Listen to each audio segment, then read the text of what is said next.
Dakle, nastavak na jučerašnju priču. Kako bi se kao budući predsjednik izborili ako bi do toga došlo da se u Saboru ne bira predsjednik?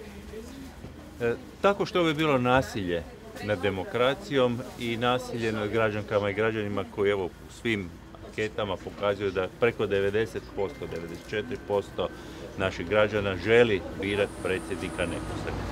Kada bi nekoj političkoj stranci palo na pamet da to mijenja, kada bi imala takvu većinu, evo recimo kada bi gospodin Karamarko bio u prilici, ja bih svakako inicirao referendum.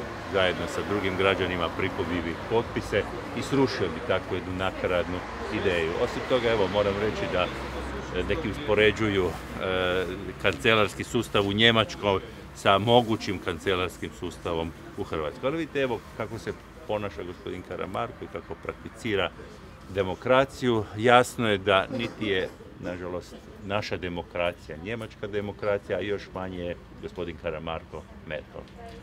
Kad bi Sabor odlučivao o ustavnim promjenama smanjivanja ovlasti, od kojih ovlasti vi ne bi odustali? Pa ja ne znam što bi sad još smanjio, to bi zaista značilo onda potpuno otkloniti ulogu predsjednika i to bi zaista značilo vjerojatno i birati ga u Saboru. To bi bilo potpuno besmisleno.